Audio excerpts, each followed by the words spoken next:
الحمد لله نحمده ونستعينه ونستغفره ونعوذ بالله من شرور أنفسنا ومن سيئات أعمالنا من يهده الله فلا مضل له ومن يضلل فلا هادي له وأشهد أن لا إله إلا الله وحده لا شريك له وأشهد أن محمدا عبده ورسوله أما بعد فإن خير الحديث كتاب الله وخير الهدي هدي محمد صلى الله عليه وسلم وشر الأمور محدثاتها وكل محدثة بدعة وكل بدعة ضلالة وكل ضلالة في النار.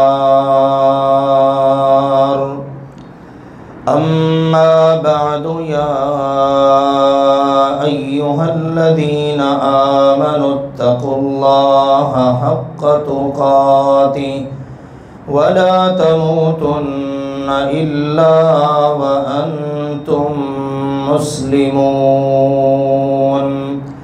يا أيها الناس اتقوا ربكم الذي خلقكم من نفس واحدة وخلق منها زوجها وبث منهما رجالا كثيرا ونساء واتقوا الله الذي تساءلون به والأرحام إن الله كان عليكم رقيبا. يا أيها الذين آمنوا اتقوا الله وقولوا قولا سديدا يصلح لكم أعمالكم ويغفر لكم ذنوبكم ومن يطع الله ورسوله فقد فاز فوزا عظيما. أما بعد فأعوذ بالله من الشيطان الرجيم. بسم الله الرحمن الرحيم.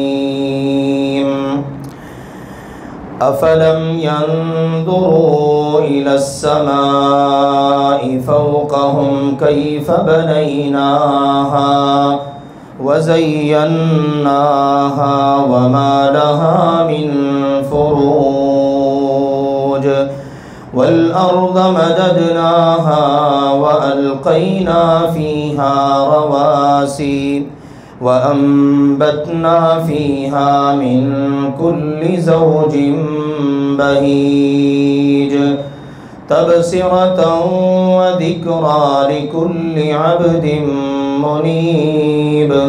ونزلنا من السماء ماء مباركا فأنبتنا به جنات وحب الحصيد والنخل باسقات لها طلع نضيد رزقا للعباد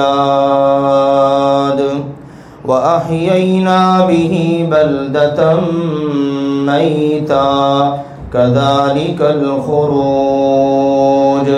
كذبت قبلهم قوم نوح وأصحاب الرس وثمود وعاد وفرعون وإخوان لوط وأصحاب الأيكة وقوم تبع كل كذب الرسل فحق وعيد أفعينا بالخلق الأول بل هم في لبس من خلق جديد وقال سبحانه وتعالى إن عدة الشهور عند الله 12 شهرا في كتاب الله يوم خلق السماوات والأرض منها 4 حرم ذلك الدين القيم وقال سبحانه وتعالى حاميم والكتاب المبين إنا أنزلناه في ليلة مباركة إنا كنا منذرين فيها يفرق كل أمر حكيم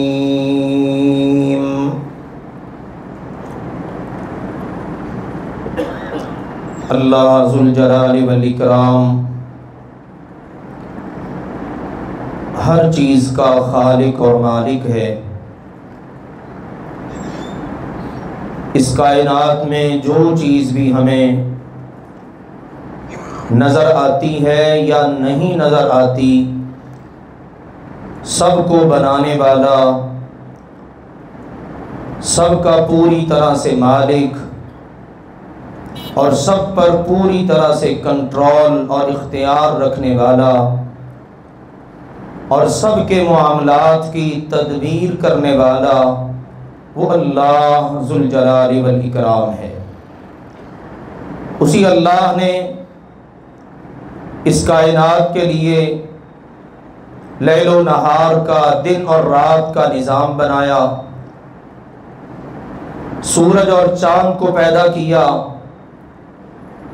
اور ان کے مقاصد میں سے ایک مقصد یہ بھی بیان کیا ہے تاکہ ان کے ذریعے انسانوں کو اوقات معلوم کرنے آسان ہو جائیں۔ کون سا سال ہے، کون سا مہینہ ہے، کون سا دن ہے، کیا تاریخ چل رہی ہے، وقت کیا ہے، یہ سارے کا سارا اس کے ذریعے اللہ سبحانہ و تعالی نے انسانوں کے لیے جاننا آسان کر دیا ہے۔ مسلمانوں کی تاریخ وہ چونکہ چاند سے منسلک ہے، یسألونک عن الأہلہ قل ہی مواقیت للناس والحج، لوگوں نے نبی اکرم صلی اللہ علیہ وآلہ وسلم سے سوال کیا یہ چاند کی جو مختلف شکلیں ہیں اس کے بارے میں تو کچھ بتائیے۔ آپ کہتے ہیں قرآن میں سب کچھ ہے، تبیانا لکل شیء، ہر چیز کی وضاحت قرآن میں ہے، تو یہ چاند جو بڑھتا ہے گھٹتا ہے آخر یہ کیا؟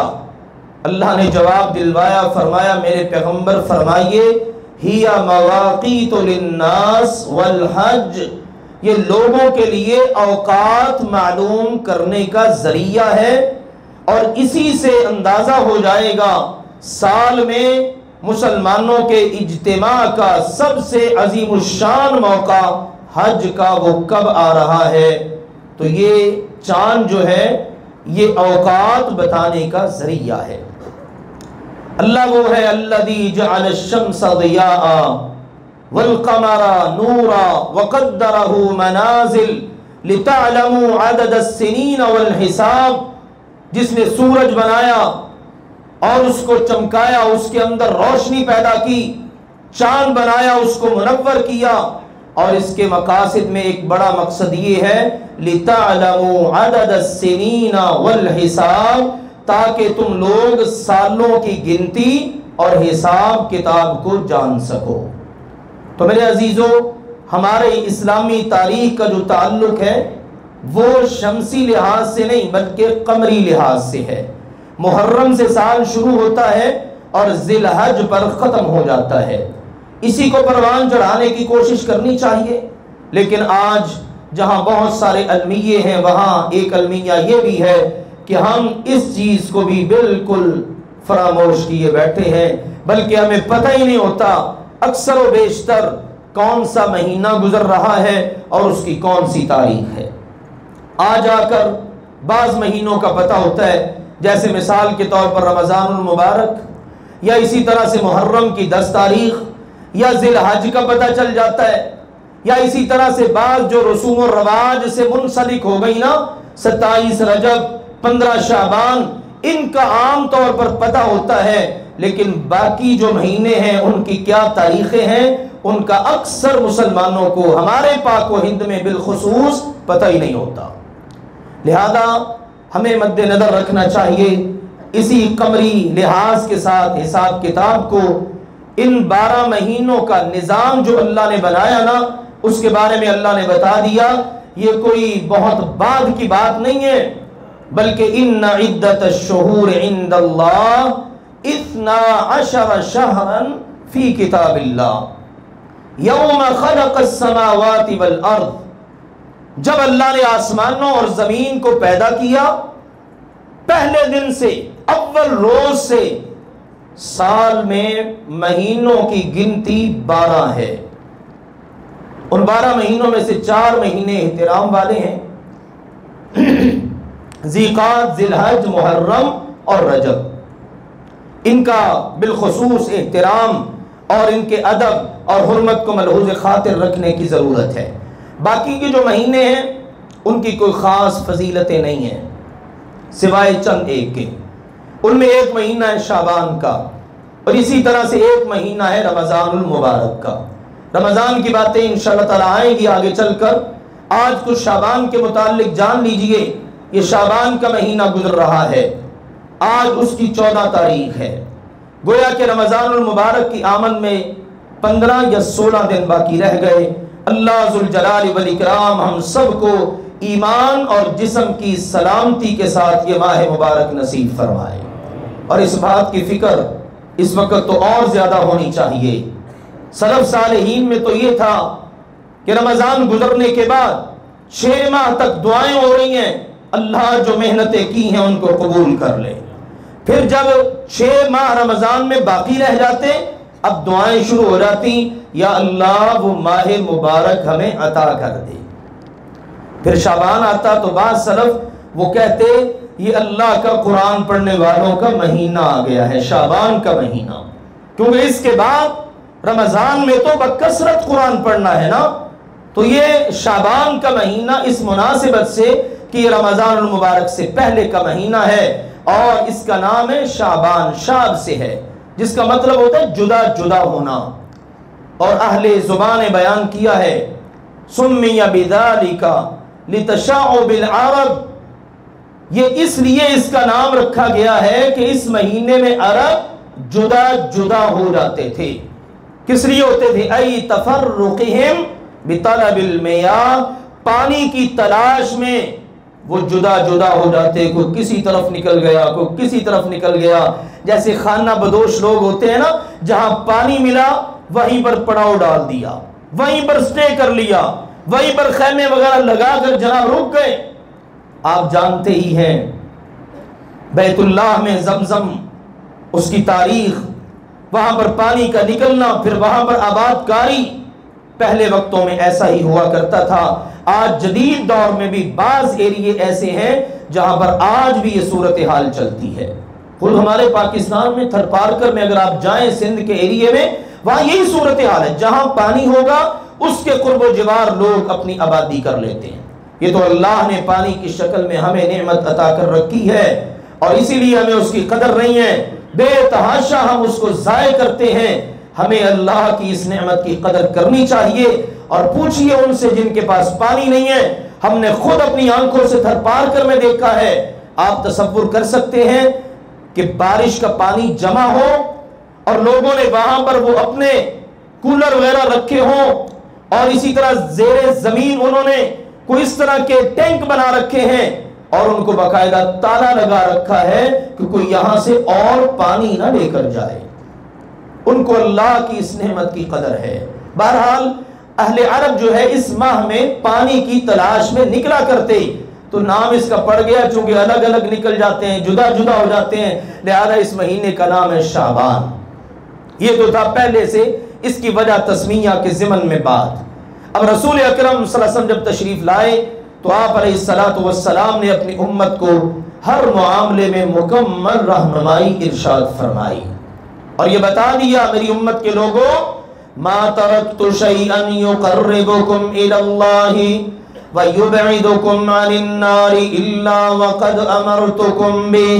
اب چونکہ میں تمہارے پاس اللہ کا رسول بن کے آ چکا ہوں اور اللہ کے رسول کا مقام یہ ہے وما ارسلنا من رسول الا لیطاع باذن اللہ. اللہ کے رسول کا مقام یہ ہے، مرتبہ یہ ہے، ان کا حق یہ ہے کہ اب اللہ کے حکم کے مطابق ان کی فرما برداری کی جائے گی.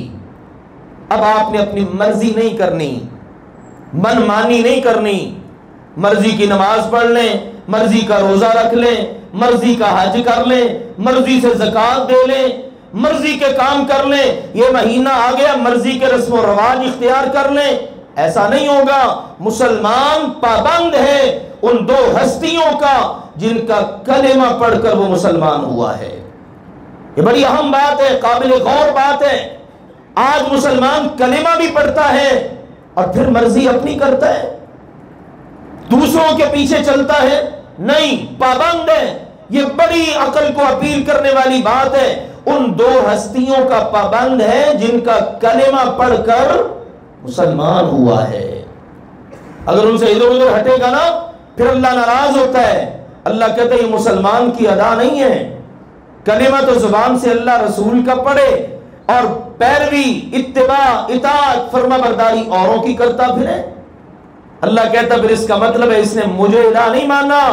افرأیت من اتبع الہ افرأیت من اتبع ہوا. کیا اس بد نصیب کو دیکھا ہے کہ جس نے اپنی خواہش کے پیچھے چلنا شروع کر دیا. افرأیت من اتخذ الہہ ہواہ وأضلہ اللہ علی علم. اس بد نصیب کو دیکھا کہ جس نے اپنی خواہش کو اپنا معبود بنا لیا.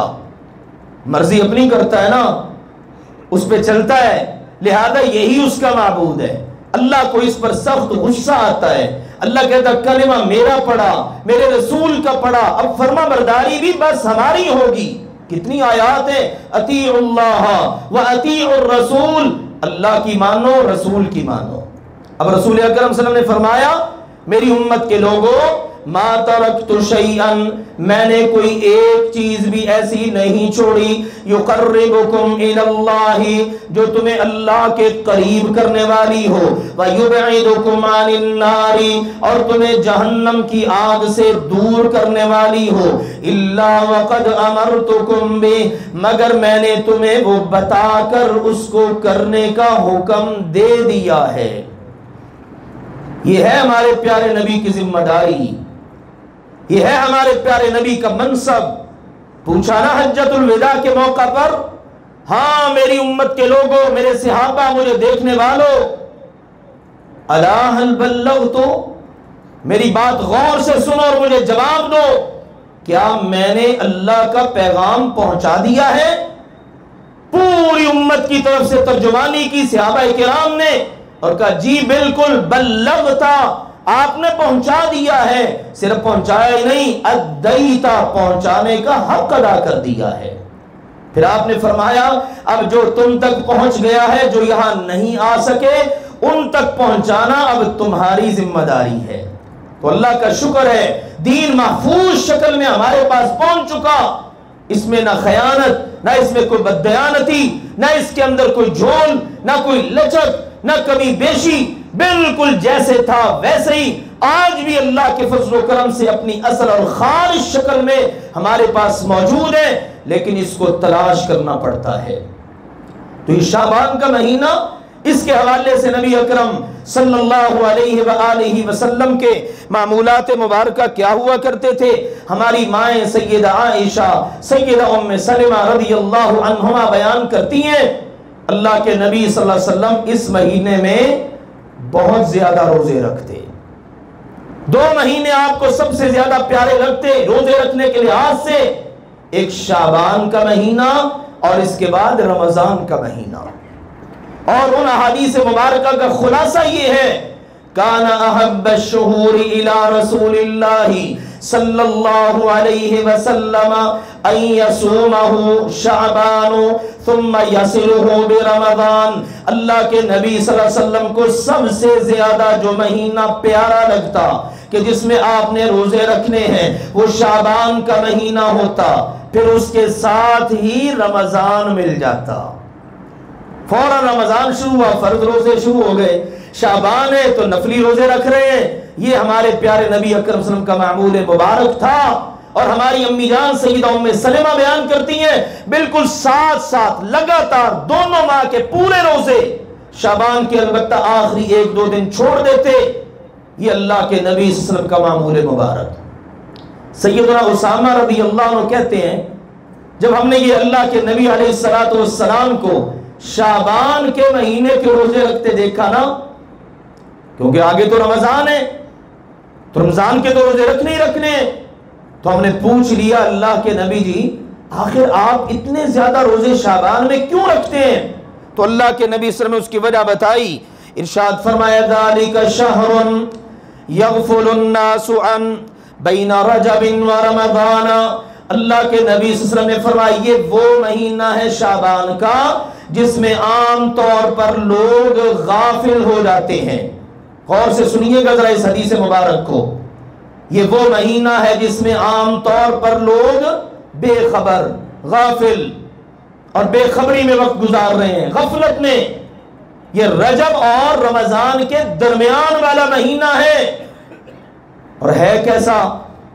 فرمایا وَهُوَ شَهْرٌ تُرْفَعُ فِيهِ الْأَعْمَالُ إِلَىٰ رَبِّ الْعَالَمِينَ۔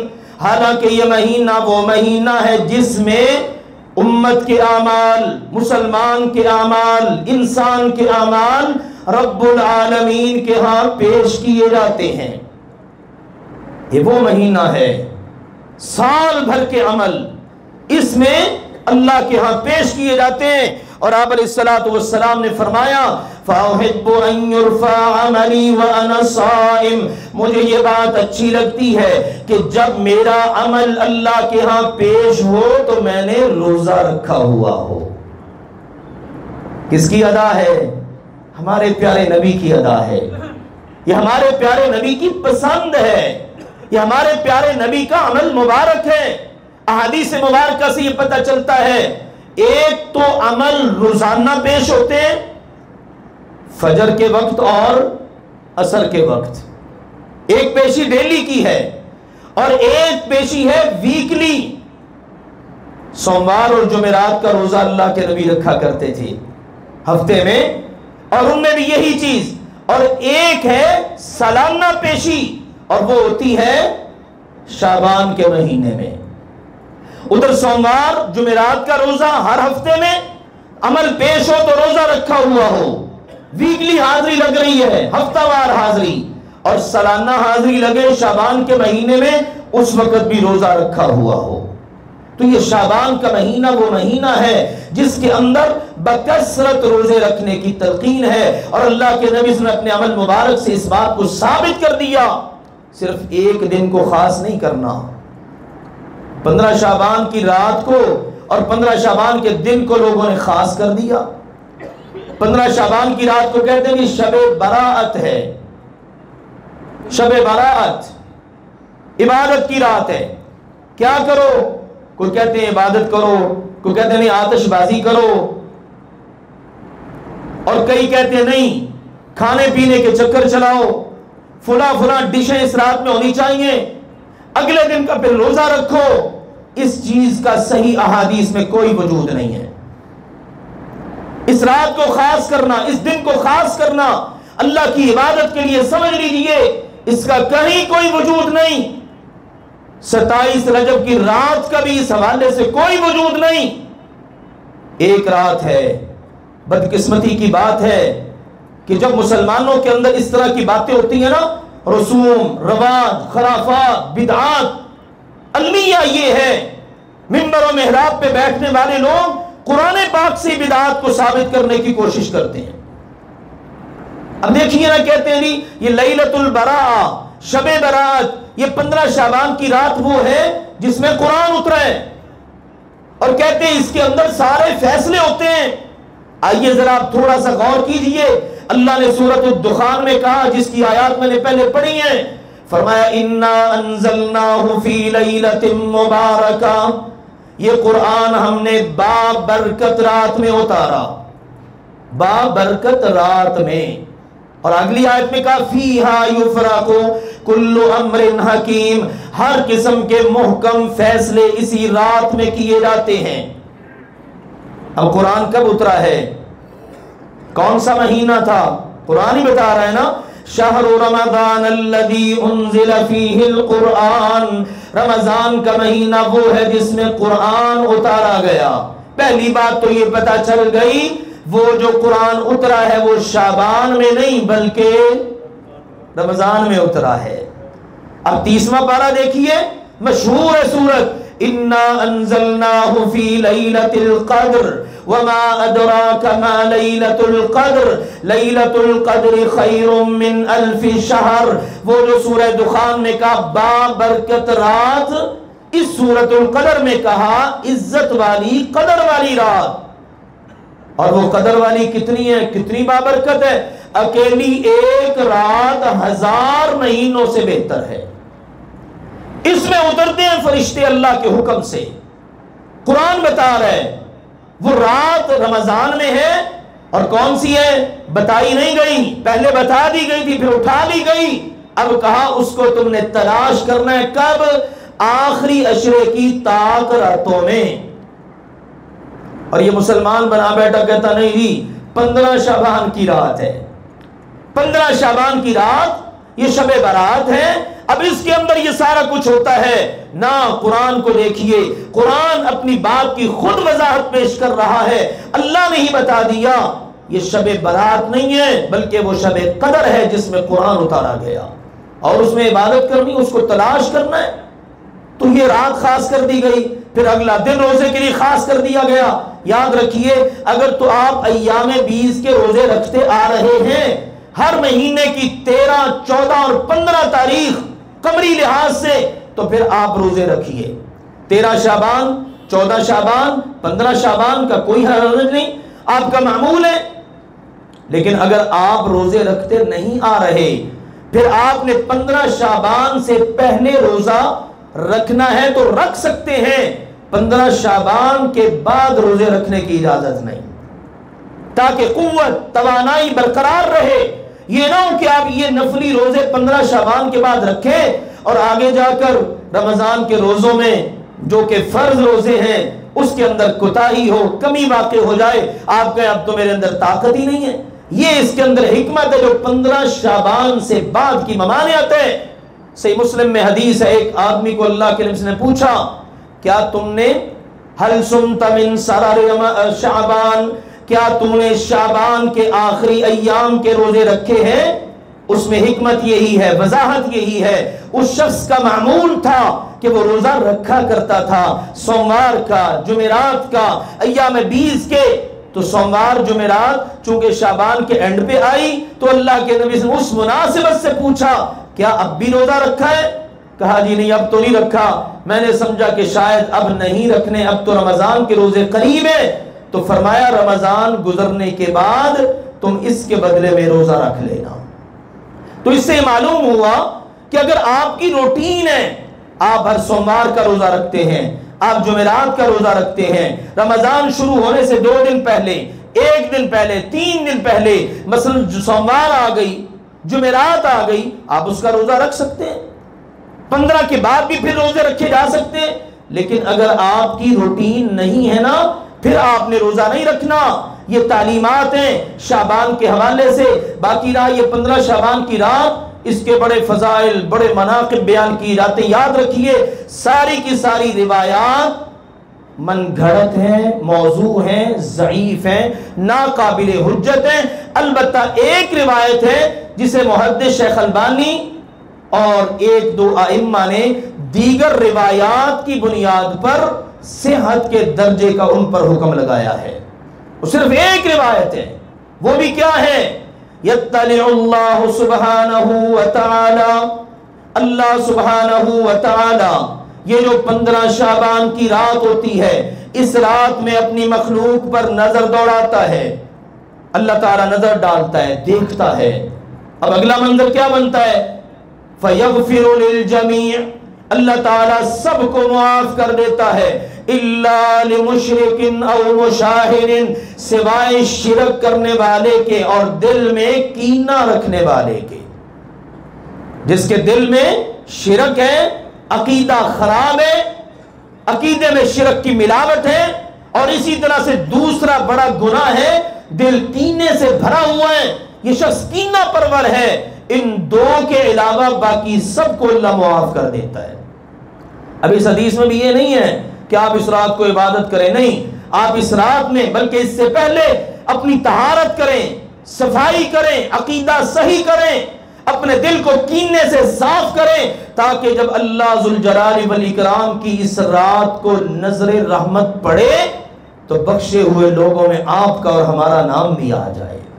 تو میرے عزیزوں یہ ہے کام۔ تو یہ شعبان کا مہینہ ہے، چند ایام باقی ہیں، نصف تقریباً گزر چکا ہے۔ باقی کے ایام میں ہمیں توجہ کرنی چاہیے، اور جو اچھے اچھے عمل ہیں ان کو پروان چڑھانا چاہیے، نیک عمل کرنے کی کوشش کرنی چاہیے۔ معلوم نہیں کس کی زندگی میں رمضان آئے، کیونکہ اب بھی تو سلسلے جاری ہیں، دنیا سے لوگ جا رہے ہیں، وقت اللہ نے مقرر کر رکھا ہے۔ سال تو بڑی دور کی بات ہے، بندے کو لمحوں کا نہیں پتا کیا سے کیا ہو جانا ہے۔ لہذا اپنی نیت کو خالص رکھ کے پیارے نبی کی سنت پر چلتے ہوئے عمل کرتے رہیے۔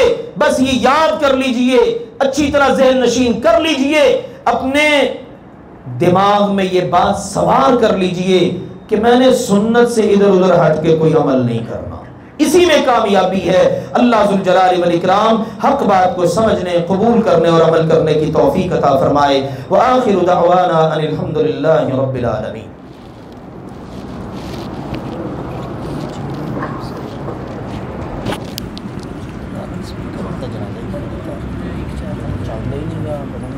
چلایا کسی قاری صاحب نے، پتہ نہیں کدوں کروانے ہیں۔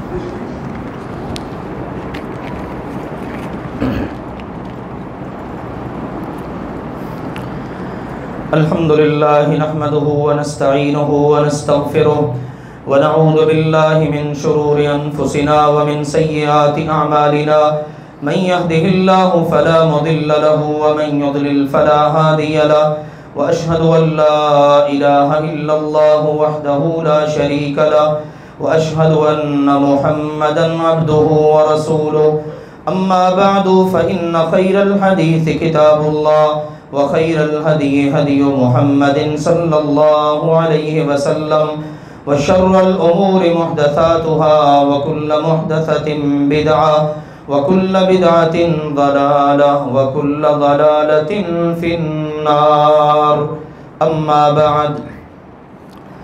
پیارے بھائیوں اور محترم بزرگوں، تشریف فرما اسلامی روحانی ماں اور بہنوں،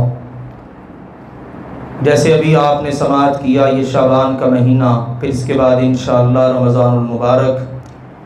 اللہ سے دعا ہے اللہ سبحانہ و تعالی ہمیں ہر لحاظ سے صحت سلامتی عطا کرے اور یہ ماہ مبارک نصیب فرمائے، اور اس کی خیر و برکات کو پوری طرح سے سمیٹنے کے اللہ توفیق عطا فرمائے۔ اس کے لیے حکمت عملی قبل از وقت ہی ہمیں طے کر لینی چاہیے، کس طرح سے ہمارے شب و روز گزریں گے۔ گزشتہ سالوں پر نظر دوڑانی چاہیے، کیا کمیاں تھیں، کیا کوتاہیاں تھیں، کہاں پر مجھ سے سستی ہوئی ہے، لہذا اس کو اس ماہ مبارک میں انشاءاللہ دور کرنا ہے۔ اللہ مجھے سنہری موقع دے رہا ہے تو نہ جانے دوبارہ زندگی میں نصیب ہو کہ نہ ہو، لہذا اس سے بھرپور فائدہ اٹھانے کی کوشش کرنی چاہیے۔ مغرب سے ظاہر ابتدا ہوتی ہے، پھر اس کے بعد اگلے دن مغرب تک کی ایک رات اور ایک دن مکمل ہوتا ہے۔ ایک دن کی اور ایک رات کی پوری طرح سے ہمیں وہ جیسے کہتے ہیں نا ٹائم ٹیبل بنانا، وہ بنا لینا چاہیے۔ اتنا میں نے قرآن پاک کی تلاوت کرنی ہے، یہ اذکار کرنے ہیں، اور اسی طرح سے دیگر جو عبادات کا معاملہ ہے، تاکہ قبل از وقت ہماری حکمت عملی ہو اور اس کے مطابق ہمارے لیے چلنا اللہ کے فضل و کرم سے آسان ہو جائے۔ انشاءاللہ العزیز آپ کے اس مرکز میں حسب سابق اللہ کے فضل سے جہاں تک اللہ نے ہمیں ہمت دی، ہم بھی اپنی ہمت کے مطابق پروگرام اپنے اللہ کی توفیق سے حضرات اور خواتین کے لیے انشاءاللہ چلائیں گے۔ دورہ تفسیر کی صورت میں، اسی طرح سے ترجمہ قرآن کلاس کی صورت میں، شارٹ کورسز اور اسی طرح مختصر سے دروس کی شکل میں، اس سے آپ بھی انشاءاللہ تعالیٰ پوری طرح سے اللہ کے فضل سے مستفید ہوں۔ ہمارے اساتذہ کرام اس کی حکمت عملی انشاءاللہ طے کر رہے ہیں، اگلے جمعے انشاءاللہ میں اس سے آپ کو آگاہی دوں گا۔ تو خواتین کا بھی اسی طرح انشاءاللہ پروگرام شروع ہو رہا ہے۔ آج چونکہ 14 شعبان ہے تو 20 شعبان سے خواتین کا دورہ ترجمہ و تفسیر قرآن وہ انشاءاللہ یہاں مرکز میں جامعہ فاطمۃ الزہرا میں شروع ہو جائے گا، جس کی ٹائمنگ ہے صبح 9 بجے سے 12 بجے تک۔ تو میری گزارش ہے پردے میں تشریف فرما میری مائیں اور بہنیں ابھی سے انشاءاللہ ذہن بنائیں، نیت کریں کہ اللہ کے قرآن کے ساتھ ہم نے روزانہ یہ 3 گھنٹے انشاءاللہ گزارنے ہیں۔ تو مرد حضرات کی خدمت میں گزارش ہے آپ اپنے گھر کی خواتین کو ابھی سے ان کا ذہن بنائیں، بہن کا، بیٹی کا، بیوی کا، والدہ محترمہ کا، کہ بھئی آپ نے اللہ کے قرآن کے ساتھ یہ وقت ضرور گزارنا ہے۔ پھر اس میں خاص طور پر وہ مسائل کہ جو خواتین سے متعلق ہوتے ہیں، گھر کی تربیت سے متعلق ہوتے ہیں، وہ خاص طور پر ذکر کیے جاتے ہیں تاکہ ہماری خواتین کو پتہ چلے ہمارے رب کا ہمارے نام کیا پیغام ہے۔ اور میرے عزیزو، ہم سب جانتے ہیں ایک مرد کی اصلاح ہوتی ہے وہ تقریباً اسی تک محدود ہوتی ہے، لیکن ایک عورت اس کی اصلاح گویا پوری نسل کی اصلاح ہو رہی ہے۔ اس نے تربیت کرنی ہے نا گھر میں بچوں کی، اس نے بچوں کو پڑھانا ہے، بچوں کی تربیت کرنی ہے، بچوں کو اسلامی ادب آداب سکھانے ہیں۔ شاید میں نے پہلے ذکر کیا، ایک عرب کے اندر، سعودی عرب کے اندر ایک پاکستانی لڑکی پاکستانی سکول میں پڑھاتی ہے۔ اس نے اپنا واقعہ پچھلے دنوں شیئر کیا، کہنے لگی کہ ہمارے ساتھ ایک سعودی لڑکی وہ بھی پڑھاتی تھی۔ بات یہ ہے کہ اس کے 2 بچے تھے چھوٹے چھوٹے، ایک گود میں دودھ پیتا ہے، دوسری بچی چھوٹی تھوڑی بڑی ہے۔ اب جس وقت بھی وہ ان بچوں کو ان کے پیمپر چینج کرتی تو ان کو وضو کروا دیتی، بچی کو کھانا کھلاتی ہے، بچی توتری زبان سے بولتی ہے، ہر لقمے کے بعد کہتی ہے بیٹا الحمدللہ کہو، ہر لقمے کے شروع میں کہتی ہے بسم اللہ پڑھو۔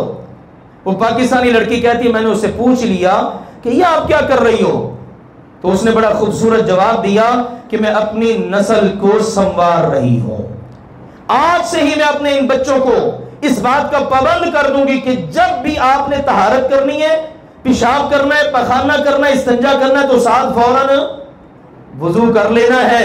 ان کی عادت بن جائے گی کہ ہم نے ہمیشہ باوضو رہنا ہے، اور حدیث پاک میں آتا ہے لا يحافظ على الوضوء الا مؤمن، ہر وقت وضو میں رہنے والا یہ ایمان والا ہوتا ہے۔ تو کہتی یہ کر رہی ہوں، اور کھانے کھاتے وقت میں ان کو اس بات کا پابند بنا رہی ہوں، کھلانے والا بھی اللہ ہے، اسی کا نام لے کر کھا رہے ہیں اور اسی کا شکر ادا کر رہے ہیں کہ اس نے لقمہ پیٹ میں اتار دیا ہے۔ ماں سنورتی ہے، عورت سنورتی ہے تو نسل سنور جاتی ہے۔ تو آؤ میرے عزیزو، آج یہ مدارس اللہ کے فضل سے کردار ادا کر رہے ہیں، وگرنہ دنیاوی جو کالجز یونیورسٹیز ہیں اس میں آپ کو بھی واسطہ پڑتا ہے، ہمیں بھی واسطہ پڑتا ہے، وہاں پر ہماری نسل کا جس طرح سے جنازہ نکل رہا ہے، ان کی اقدار کا، ان کے اخلاق کا، ان کے کلچر کا ناقابل بیان ہے۔ اللہ سب کی عزتوں کی حفاظت فرمائے۔ اس کے ساتھ ساتھ اللہ کے فضل سے یہ آپ کا ادارہ ہے، اللہ نے اس کو 4 چاند لگا رکھے ہیں۔ آپ جیسے مخلص احباب، ان کا ماشاءاللہ دعائیں، تعاون، ماشاءاللہ ہر لحاظ سے مشاورت، یہ ساری چیزیں اس میں کام آتی ہیں۔ کام کرنے والا ایک بندہ نہیں ہوتا بلکہ پوری کی پوری جماعت ہوتی ہے۔ ماشاءاللہ اس سے پہلے آپ نے بچوں میں سنا، ایک بچے نے ماشاءاللہ 6 ماہ میں حفظ کیا، اسی طرح ایک بچے نے اس سے کم مدت میں حفظ کیا۔ آج میں جو بتانے جا رہا ہوں، ہماری بچیوں میں بھی ٹیلنٹ کم نہیں ہے اللہ کے فضل سے۔ ہمارے یہاں ایک بچی پڑھ رہی ہے ماشاءاللہ، اور بھی بچیاں ماشاءاللہ، عامہ، خاصہ، عالیہ، عالمیہ، یہ وفاق المدارس کا ایک پورا نصاب ہوتا ہے. ایک بچی اس نے خاصہ لیول کی تیاری کی اور ساتھ ساتھ قرآن پاک حفظ کرنا شروع کیا. آج بھی میرے اور آپ کے رب کا یہ کلام منہ بولتا معجزہ ہے. اور اس بچی نے چھٹیاں ساری ملا کر صرف 8 ماہ کے مختصر عرصے میں قرآن پاک حفظ کیا ہے. الحمدللہ، کہیے الحمدللہ. یہ ہمارے رب کا سبحان اللہ معجزہ ہے جو رب نے اتارا. دنیا میں کوئی کتاب ایسی نہیں ہے جو 30 پاروں پر مشتمل اور اتنا بڑا ذخیرہ پھر وہ اتنی مختصر سی مدت کے اندر دل و دماغ کے اندر بیٹھ جائے. یہ صرف میرے اور آپ کے رب کا کلام ہے. تو میں اللہ کا بہت زیادہ شکر ادا کرتا ہوں اور اس بچی کے والدین کو سلام پیش کرتا ہوں اور آپ سب کو بھی مبارک پیش کرتا ہوں کہ اللہ ذوالجلال والاکرام نے عظیم انعام کیا. الحمدللہ ہمارے بچیوں والے ادارے میں 3 کلاسیں ہیں شعبہ حفظ کی. الحمدللہ ہماری معلمات وہ کلاسیں پڑھا رہی ہیں. ایک کلاس ہے حلیمہ سعدیہ کے نام سے، یہ ہم نے اللہ کے نبی علیہ الصلوۃ والسلام کے گھرانے کی خواتین کے نام پر انعام رکھے. ایک کلاس ہے سیدہ خدیجہ الکبریٰ کے نام سے اور ایک کلاس ہے سیدہ عائشہ صدیقہ کے نام سے. تو یہ بچی، اس کا تعلق کلاس خدیجہ الکبریٰ سے ہے. آپ پر ام صہیب ماشاءاللہ وہ اس بچی کو پڑھانے والی ہیں. دیگر معلمات بھی اور دیگر بچیاں بھی سب کے سب مبارکباد کی مستحق ہیں. اللہ کا شکر ہم ادا کرتے ہیں کہ جس نے یہ اعزاز ہمیں عطا کیا ہے. چونکہ بچیوں کا پروگرام الگ سے ہوتا ہے لیکن خوشی چونکہ ہم سب کے لیے ہے تو میں نے کہا کہ یہ خوشی آپ سب کے ساتھ شیئر کروں. اللہ سبحانہ و تعالی آپ سب کو بھی اس کی جزا دے. ہمیشہ دعائیں کیا کریں اللہ سبحانہ و تعالی اس کی کرنوں کو دور دور تک پہنچائے. اور ماشاءاللہ پہنچ رہی ہیں. کئی علاقوں کے اندر ہماری بچیاں ماشاءاللہ جہاں بیاہ کے گئیں، جہاں بیٹھی، وہاں پر انہوں نے پورے کے پورے ادارے قائم کر لیے. باقاعدہ مدرسے ماشاءاللہ شروع کر دیے. آپ کے ادارے میں بھی اللہ نے بڑی رونقیں لگا دی ہیں. الحمدللہ 100 سے زائد بچے وہ ہیں جو درس نظامی والے ہیں اور ماشاءاللہ 250 بچے بچیاں وہ ہیں جو روزانہ صبح آتے ہیں، دوپہر کو شام کو پڑھ کے چلے جاتے ہیں. تو یہ ماشاءاللہ ٹوٹل تعداد 350 بچوں بچیوں کی ہے جو اس مرکز میں الحمدللہ روزانہ کی بنیاد پر اللہ کے قرآن کی اور اللہ کے پیارے نبی کے علوم نبوت کی تعلیم حاصل کر رہے ہیں. تو اس پر ہم اللہ کا شکر ادا کرتے ہیں اور اسی کے لیے میں آپ کو توجہ دلاتا رہتا ہوں. چونکہ آگے رمضان آ رہا ہے، ابھی آپ لوگوں نے یہ بھی حکمت عملی طے کرنی ہے کہ ہم نے زکوٰۃ نکالنی ہے. تو میرے عزیزوں، زکوٰۃ، صدقات، عطیات کی مد میں سب سے اولین نمبر پر آپ نے اپنے انشاءاللہ اس ادارے کو رکھنا ہے. گھر کا حق سب سے پہلے ہوتا ہے. تو ماشاءاللہ ان رونقوں کو آپ دیکھتے بھی ہیں، ملاحظہ بھی کرتے ہیں. تو لہذا میں آج ہی آپ کو یہ توجہ دلا دوں، اپنا عزم کر لیں، اللہ سے عہد کر لیں. انشاءاللہ زیادہ سے زیادہ آپ نے حصہ اللہ کے فضل و کرم سے اپنے اس ادارے کے لیے مقرر کرنا ہے. پہلے صرف وہ بچے تھے یا بچیاں جو صبح آئے پڑھ کے چلے گئے. اب ماشاءاللہ اس مرکز میں وہ بچے بھی ہیں جو دن رات یہیں رہتے ہیں، یہیں پر بچے اپنے کپڑے دھوتے ہیں اور یہیں پر ان کی رہائش ہے، یہیں پر ان کا کھانا ہے. تو اخراجات ڈبل کی بجائے اب ٹرپل ہو گئے ہیں. پہلے ایک دن کے کھانے کا خرچ آتا تھا صرف 10,000. ابھی ہم نے صرف ان بچوں کا جو مقامی ہے کھانا روکا ہوا ہے. انشاءاللہ رمضان کے بعد ہم نے اپنے ان بچوں بچیوں کا دوپہر کا کھانا بھی دوبارہ سے شروع کر دینا ہے. کہیے انشاءاللہ. ہاں آپ سارے میرے ساتھ ہیں اللہ کے فضل سے. تو یہ عزم ہے کہ رمضان کے بعد، ابھی روک دیا تھا کیونکہ یہ مسافر بچے ہمارے پاس رہتے ہیں، ان کا ناشتہ بھی، دوپہر کا کھانا بھی، رات کا کھانا بھی، تو برڈن ذرا زیادہ آ گیا. انشاءاللہ رمضان آ رہا ہے، بہاریں آ رہی ہیں، آپ احباب کا تعاون ہوگا، ساتھ ہوگا. تو انشاءاللہ العزیز صبح و شام یہ بچے تو کھائیں گے ہی کھائیں گے، دوپہر کو بھی کھائیں گے، لیکن دوپہر کو مزید 250 بچے بچیاں وہ بھی انشاءاللہ کھانا یہی مرکز سے کھایا کریں گے. کھلانے والا اللہ ہے، ذریعہ اللہ نے ہمیں ہی بنانا ہے. اللہ تعالیٰ قبول فرما لے. بیماروں کے لیے دعا، اللہ سب بیماروں کو شفا عطا فرمائے. اللہم اشفنا واشف مرضانا ومرضى المسلمین واقض حاجاتنا وحاجات المسلمين. اللهم اعز الاسلام والمسلمين. اللهم انصر المسلمين المستضعفين في كل مكان. اللهم انا نسألك علما نافعا ورزقا طيبا وعملا متقبلا. اللهم انا نسألك من الخير كل عاجله وآجله ما علمنا منه وما لم نعلم، ونعوذ بك من الشر كل عاجله وآجله ما علمنا منه وما لم نعلم. سبحان ربك رب العزة عما يصفون وسلام على المرسلين والحمد لله رب العالمين.